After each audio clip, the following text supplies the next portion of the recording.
Hey there again, it's me. Yes, it's me, that cute guy. Anyway, listen, it's Lewis, and I'm gonna talk about something else. I'm gonna talk about my new album. Yeah, you see me, I'm all dressed up hip hop. Not kidding.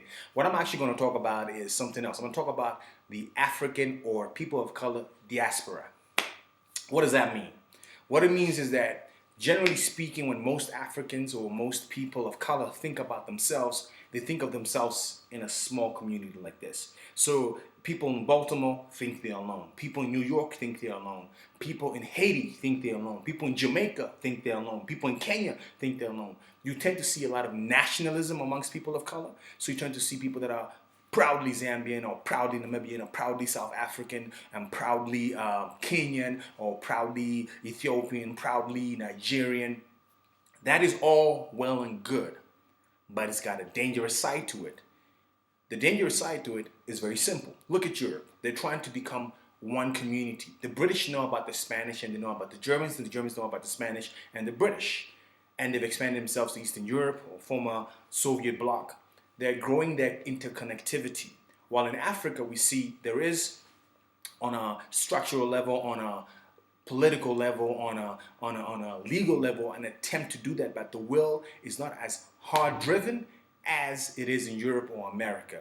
And that is why we see cases like the African Union headquarters being built by China in Addis Ababa instead of the Africans building it themselves. But the point I really want to get towards is that we are not a small community. We are a grand community across the entire globe.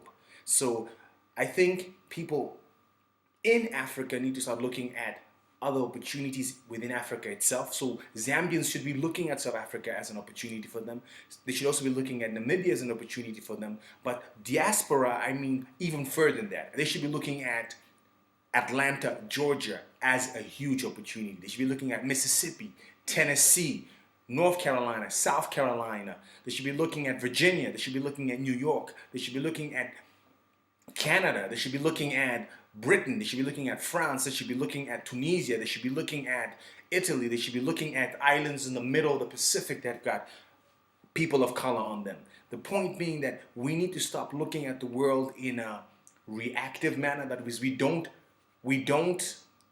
proactively engage it. We just wait for it to come to us and then we react to it. This is a situation with the Chinese. We're reacting to them and seeing what we can do. But nothing stops Africans from leaving Africa in large numbers and entering China and entering Japan and entering India to engage in opportunities to trade, opportunities to make money. So I think if you're in Africa, if you're in America right now, if you're sitting in Atlanta, if you're sitting in Baltimore, if you're sitting in Boston, if you're sitting in Seattle, Washington, and you're thinking to yourself, geez, what am I going to do? Or how am I going to make money? Or what opportunities are available to me? Remember that out there, there's a Cuba. Out there, there's a Jamaica, there's a Haiti, U.S. Virgin Islands, Bahamas, just in your own neighborhood. And further afield, there's Ghana, there's Liberia, there is this Kenya, there's Nigeria. Huge opportunity to sell goods that are targeted at people of color and also at humans in general. You know what I mean? There's a lot of those on planet Earth. So I think we need to start thinking globally to all places where people of color already exist as opportunities to enter those markets. That is like a Jewish man sitting in Israel saying to himself, where are the Jews in the world?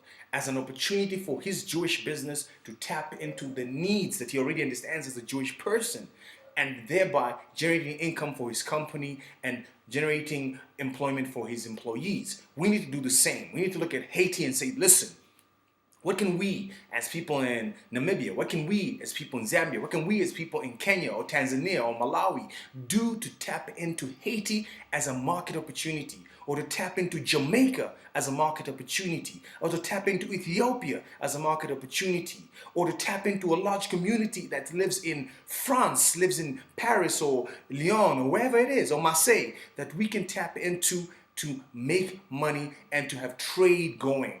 We need to stop looking at the world in an insular manner that, hey, we're Zambians, hey, we're Namibians, hey, we are South Africans. There's a lot of opportunity out there, and the journey to becoming a millionaire, to becoming rich and wealthy in Africa, is not just by looking at Africa itself or within your own country.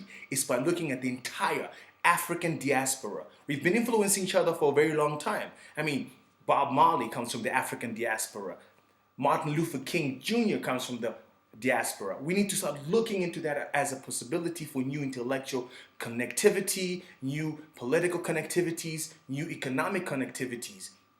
Too often, we miss the opportunity to connect with each other as people of color, to share ideas, to share a common way forward. Because some of the problems faced by people in Soweto or Tembisa or Soweto in Namibia or Katutura in Namibia or equal areas in Kinshasa are the same problems faced by all the groupings, even all the way to Baltimore in the US. But person comes up with a solution and only sees Nairobi as their market, not knowing that the same solution they've got can work in Haiti, could work in Baltimore, could work in Atlanta. And that's why it's important that we start looking at the diaspora as a market for goods, as a space for intellectual connectivity and discussion, and as a new world that's open to us. We need to start tapping into this space. We need to start looking at this as a natural space for us to expand into or to draw ideas from. And so that's why I'm wearing this. You know what I mean? This kind of style, this comes out of the US States. This comes out of the hood. This comes out of the ghetto. But the ghetto has managed over the last 30 years to influence the world. I mean, you see influences of the US ghetto in London. You see it in Africa. You see it in Asia. You see it in Japan. You see it in all the way in Canada. You see it in Colombia. You see everywhere in the world. Things that have come out of the African diaspora have influenced the planet to a huge level. So I don't think we should sit there and think, but it's not true. How do we influence? We never do. We never manage. I mean, the fact that people wear baseball caps in style or wear, some sort of sport gab, or they got some Nike Airs or whatever, Jordans, that's all because of hood culture that has managed to make the world fall in love with it.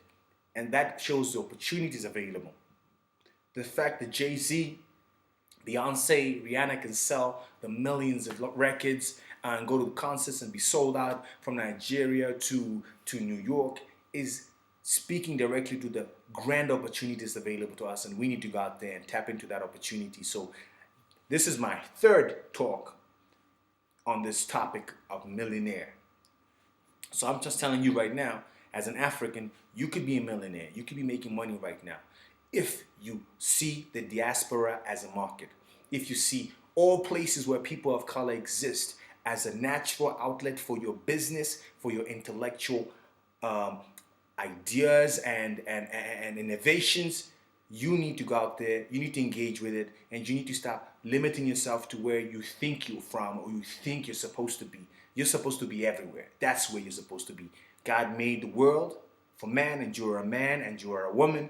Go out there and connect with it. Go out there and create value. Go out there and become a millionaire. Go out there and get rich. You're an African, you're supposed to be rich.